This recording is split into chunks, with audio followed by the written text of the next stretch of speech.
Welcome to another episode on Empower. I am your host, AlanJy, and today we are joined by a dynamic entrepreneur, humanitarian and visionary leader driving business growth and social impact across Africa. She leads Nagaba ONE International Limited and AlanJy Creations, where she blends innovation, creativity, and cultural excellence across hospitality, real estate, event, and culinary services. Now, beyond business, she is a strong advocate for women and youth empowerment, community development, and food security, using her platform to create inclusive growth and lasting impact across Nigeria and the continent. It's good to have you on the show, Saratu Alanza Nagaba-Pamah. It's good to have you around. I'm honored to be here. Thank you for having me. Thank you. Well, let's talk about your personal journey rather, and of course your leadership. Now, beyond being Saratu and of course the long, beautiful name that you have, beyond that, beyond the titles and achievement, who are you? Who would you say, or who would you define yourself to be? I would say I'm a woman of faith, woman of value who upholds service to her community. I'm a woman who believes in creativity and believe in empowering people, believe in mentoring people to achieve their dreams. I would say I'm a woman who is rooted in purpose, and I'm that northern woman who believes in the north. I'm that Nigerian woman who believes in Nigeria. I'm that African woman who believes that Africa is the greatest of all of them. So that's basically who I am. Interesting. Well, you're also a woman that wears many hats. You are into business, you're doing advocacy, you're a leader in a whole, and that is quite interesting. Now tell us, what early experiences, shaped your passion for business, leadership, and service? I would say dignity. Dignity and labor. I come from a community where I grew up seeing my parents work. They toiled so hard to make us help us to be who we are today. I came from a community where people worked so hard. But aside from that, I also came from a community where I saw lack. I may not have come from total lack, but I grew up around women. I grew up around people who needed voices, who needed opportunity, who needed visibility, but they didn't have. Who all they needed was very little amount to actually skyrocket their dreams, but they never had that opportunity. And I told myself that I would go beyond the boundaries, the borders, and the barriers that has been set, whether mentally or physically. And so I knew that working under somebody wasn't going to give me that. So I decided to build my own business. And every day of my life, I've been building from one brick to the other. I won't get tired of building till I get there. Interesting. Now, it takes audacity, if I may say, to take the step that you've taken. And now we are interested, what has kept you motivated? Because I believe you've come across a lot of challenges, a lot of, things across, your journey. So what has kept you motivated? Remember, I said I'm a woman of purpose. So it's that purpose that kept me motivated. Honestly speaking, some mornings I wake up, I don't want to leave my bed. And some days I actually don't leave my bed. But I've worked and I have a team of great and fantastic people. I've created a system, people who also have the same vision with me, who help me to achieve my dreams. And so some mornings when I don't feel like leaving the bed, they are there to give me that push, So that has kept me motivated. The fact that there are lots of families dependent on my success to actually put food on their table is one of the things that kept me motivated. And knowing the fact that someone is actually waiting for my voice to actually give them the ears or to actually help them take a leap of faith to be what they want to be. Knowing fully well that there's a woman who is out there that needs funding, and all she needs is visibility. And I have what it takes to give her that visibility. So that has kept me going. So outside of the fatigue, these are the things that kept me going. Knowing fully well that I've set a goal for myself, that by the time I'm 45, I should have achieved something. I should have impacted lives. I should have built youth. I should have built women. Women should have done better than where I started, And the thought of the fact that my girls, my children, I have 3 lovely daughters, need me to be better than where I started. So those are the things that have kept me motivated. Now, above all, I've had God.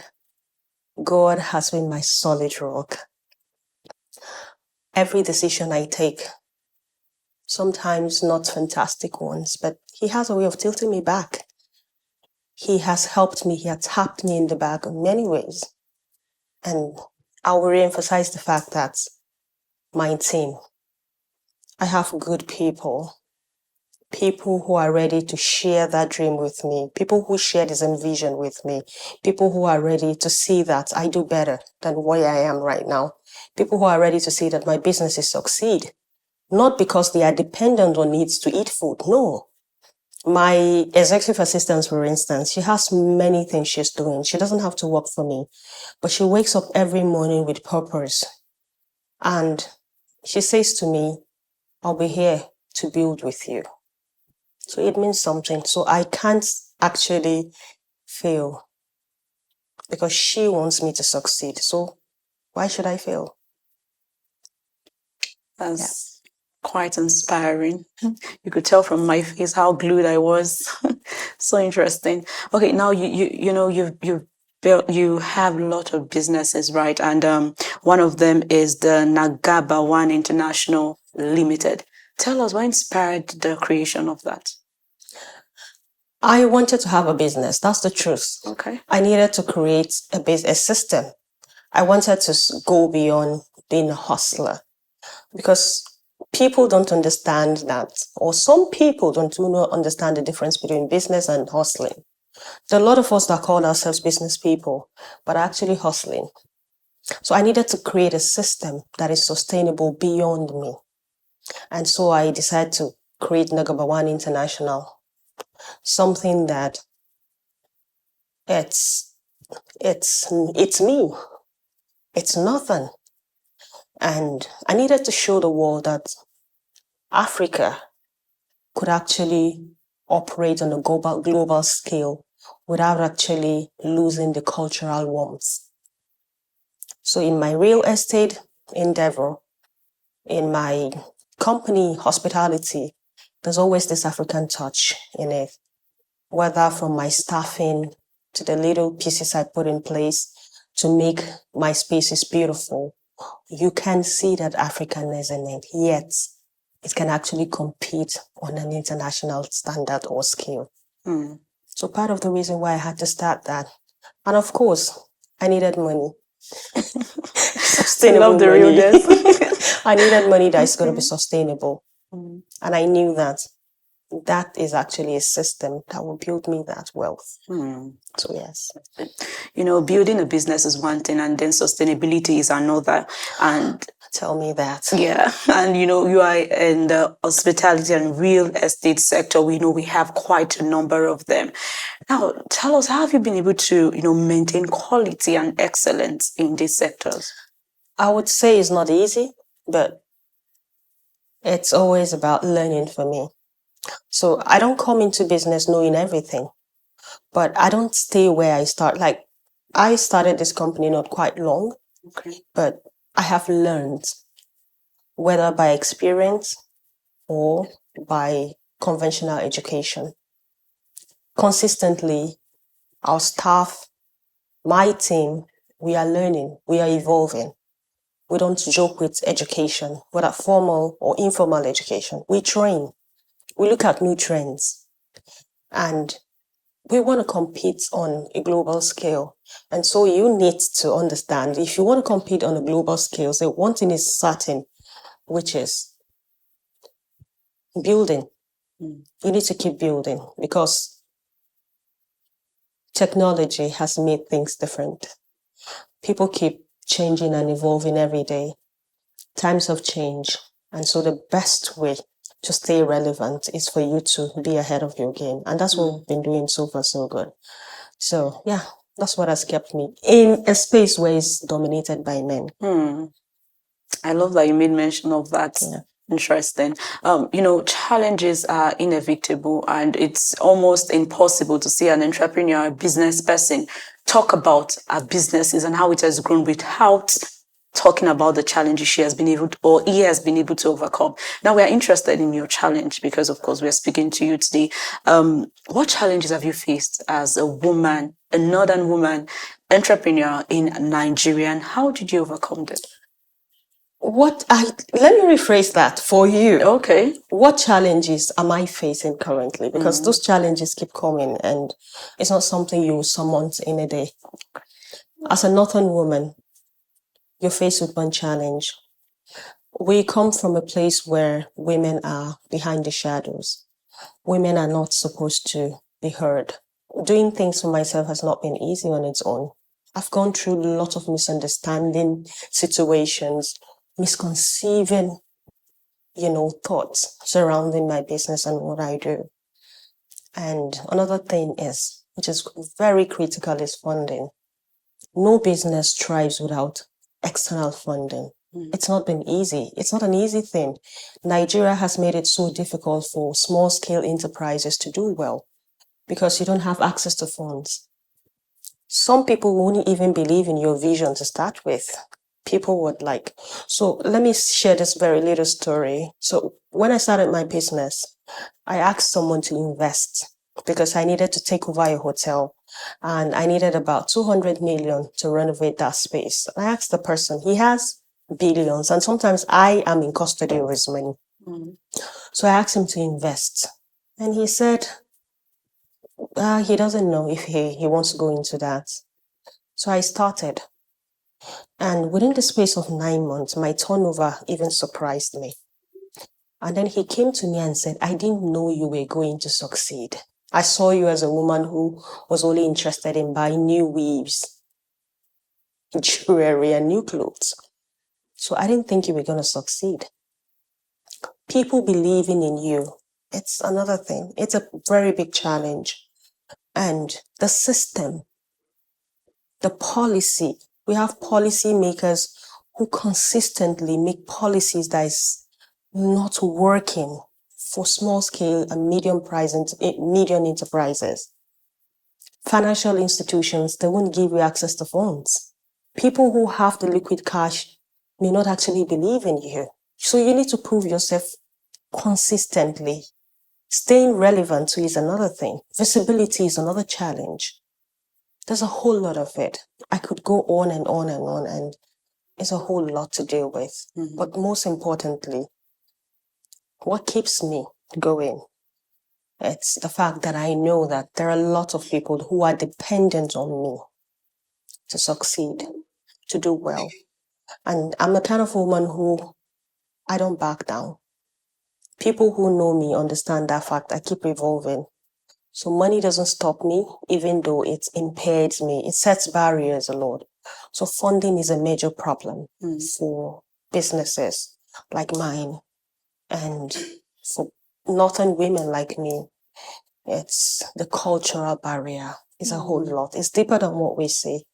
But I'm pushing boundaries every day, and I'm building one brick at a time.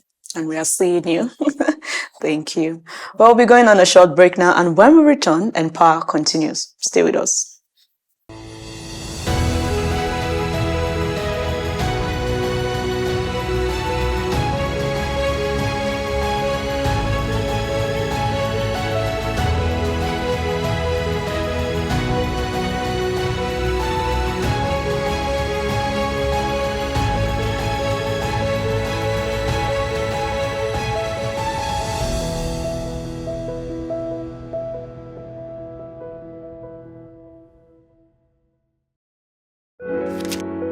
Everybody has a stake in making the world a better place with love and compassion. As we thrive daily, we continue to strive to face the many challenges that faces our Earth, because together we all matter. On one side, we are exploring the captivating stories, the trends, the glamour, while on the other hand, we're looking at the love, the care and compassion from our champions. In our Stars Quiet Cove lies the burning passion for humanity, which is seldom known and unsung to the world. Join me on Famed to look at the flip side of your favorite beyond the regular.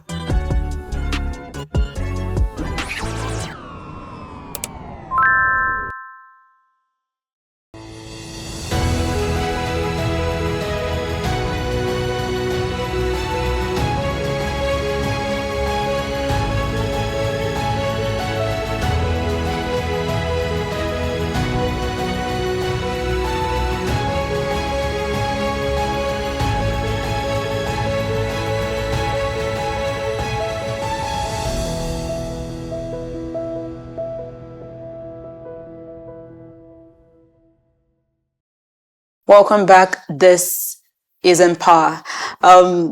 Quite an interesting conversation we're having right there. Let's move on to AlanJy Creations now.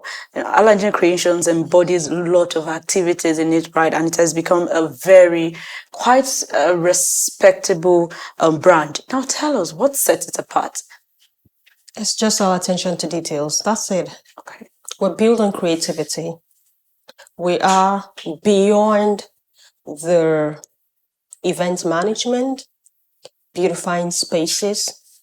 We are a company that is very, very attentive to tiny little details. We don't just do events, we tell stories. We don't just beautify spaces, we create memories. We bring in pieces that make people want to return back home. We create imagery, and that's what sets us apart. So what we do is we try to look at the personality of the person we're working with, whether your event or your space, and then we create something to suit your personality, something that is a timeless classic. We don't go with a trend. We just set our own pace. Our own trend is timeless classic. The next 10, 20 years, your event is not still. People won't say, those days, when do I event? No. People won't say, her house used to. No.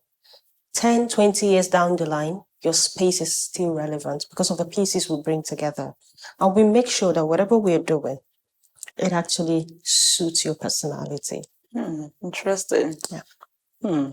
So you work with how we're going to coin that now, is to suit their personality, meaning whatever you do with them is like specifically for them. Yes. That's quite interesting.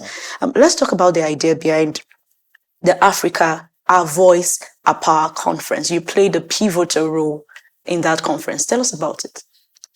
Oh, yeah. Africa Our Voice, Our Power was an event that was actually created by Africa CEO Club, which I am a member. I'm a board of director and the director of gender and women development. So the idea was to move women from visibility to inclusiveness. Now, there are a lot of women who have gained that visibility already, but how inclusive are they, or how included are they in decision making? A lot of men sit, look at the Senate for instance, there's so many men there. How many women do we have there? There are a lot of businesses that are owned by women that we are the one who are doing the businesses. We know where it pinches, but women actually take the decision on our behalf. So we needed something different. We needed our voices. We needed to be part of the policy making. And so Africa Our Voice, Our Power brought women from all of our facet of lives and veterans in their field of endeavor, women who are still coming up. And then we came together under one umbrella and we championed the cause. Interesting. Yes. You know, Afro-Exim was actually one of our key partners. Okay. And we know Afro-Exim is an Africa, export and import bank. And for them to actually be a part of it, then definitely someone is thinking in the right direction that women needs inclusiveness. From your end, I would like you to tell us, how can institutions be involved to bring more women into decision-making role? Institution needs to understand that we have gone beyond bringing women in conferences, summits, and regurgitating the same thing over and over again, and then giving stipends at the end of the day as tokens. Institutions need to set systems that are sustainable in terms of financing, in terms of mentorship. There are a lot of women who are doing exquisitely well, whom are not so educated, are not well informed. These are women that should compete on a global scale. These institutions we're talking about should give them that visibility, should bring them to compete on a global scale. They should be institutions who are willing to give proper funding to women, not giving them some sort of stipends that they don't need. There are businesses that all they need is 5-10 million, and give them 1 million. They will do better than where they are, but they don't have such fundings. That is where the institution comes in. Knowledge is key. Knowledge is power. Yeah. There are a lot of women who are not even knowledgeable of the fact that there are institutions who even give support, whether material support or financial support. Some of these women don't know, but how should they know that? There should be awareness, even down to the rural level, because that is where the economy is actually being steered, contrary to what we think. The grassroots is where the economy is being steered. And so this institution need to look. The banks give loans to the wealthy. There are women who need very little to scale. Banks won't give them because they don't believe in them. They do not have the collateral. That's what they will tell you. Even with your collateral, recently I got my biggest no. I had a very good turnover within a certain period of time, and I was so confident that my bank would give me money to actually put in my business, because I have project currently that I need to run. I need money. But I got a no from my bank, the same bank that are the one receiving this alerts every other day. My business is a business that sees money every other day. There's always a droplet of money in my account. And I've made hundreds of millions. But same bank is not willing to give me money. The institutions need to look into all that, because small scale and medium enterprises are the ones who steer the economy. It's not the people at the top. These are businesses that actually keep the economy going. Rightly said. You do an amazing thing with kids from age 5 to 10, the Shining Bee Book Club, and that's quite an interesting and very educative initiative. Now, tell us, why is literacy so important to you that you had to create this initiative for kids that age? I would say literacy is the gateway to freedom. That's the gateway to freedom. Mm-hmm. It is literacy that's making you and I seated here. If we were not educated, we wouldn't even have the power to be seated here. Communication would have been difficult. And so reading culture has been actually taken over by screen time. Students are always on their phones. They have all sorts of gadgets. And so the reading culture has actually been buried, almost buried in Africa. And so I thought about reviving it. I believe that if you need to eradicate poverty, if you need to eradicate corruption, it starts from the younger generation. You need to build their minds. The books have it all. It has the good. It has the beautiful. And all it takes is to create that or revive that reading culture. And they would see what they need to say, what you and I are not even saying. And it gives them freedom. It helps them to build their dreams. It helps them create their own reality. So that was what actually gave rise to that. I'm a book lover. I love to read books. And it beats me that our libraries are empty. Or how many libraries do you know? Even when you know, how many people do you see them going to libraries? So all I needed was to actually revive that reading culture, and it has worked. Interesting. All right, we're wrapping up now, and I'd just like you to do something. Just look straight into your camera, and you're going to speak to two categories of people. You speak one to women trying to navigate their way through entrepreneurship and also politics. So to that woman or that young lady who is actually navigating through business, I would say keep your heads high. No matter how you swim under the water, keep your heads high. Keep your heads above the water, and then you stay afloat. Be patient. When you need to rest, please take a break. When you need to cry, cry and return back. What I won't tell you to do is stay down. When it's time to move on, reinvent yourself and go, you're going to be unstoppable. And then to the lady who is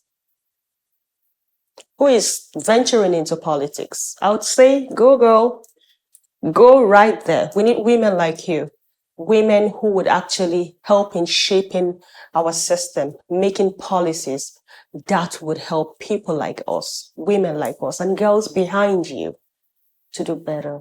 So yes, don't stay down. Keep pushing and you will get there. And to my young children out there, remember that every page of book you open, it's a power. You get power, you get magic, and that can only be gotten from the pages of books you keep flipping. The books has everything. It has everything beautiful. It has everything magical. And all you need to do is keep flipping through it. And then, yes, I hope that many more women or people, young women like me, would actually come up with initiatives like Shining Bee so that others would actually imbibe reading culture. Thank you. All right, so the last segment of the show, I'll be reading a report and I just want to get your feedback on it. All right, the report says in 2024, more than 295 million people across 53 countries and territories experienced acute levels of hunger, an increase of 13.7 million from 2023. Now that was gotten from the Global Report on Food Crisis. Basically, we could see that this was a result from, forced displacement, conflict, economic issues, and all of that. And now I want to get your feedback from it. You are the founder of the Green Light Foundation that focuses on a foundation that focuses on, of course, food security. So I know you'd be in the best position to just give us a feedback about this. This is quite an alarming report. Yeah. And I want to believe there's more because this is not totally absolute. That's much more. Because I know in northern Nigeria, for instance, there are a whole lot of people who are going through the similar crisis. Yeah. But what I would say is there's no nation that's built on hunger. Hunger virtually destroys everything. It destroys education, it destroys health, and above all, it destroys peace. Very true. Thank you once again, Saratu Alanza Nagaba-Pamah. Such a unique name, I have to state that. It was quite a remarkable and, of course, spectacular conversation we've had with you. Thank you for sharing your experiences, your journey, your challenges, how you've overcome them. It was quite an insightful conversation with you. Thank you for having me. I appreciate every time with you. It's a pleasure. Yeah. Well, that's where we draw the line on Empower. I remain your host, AlanJy. Until next time, stay inspired.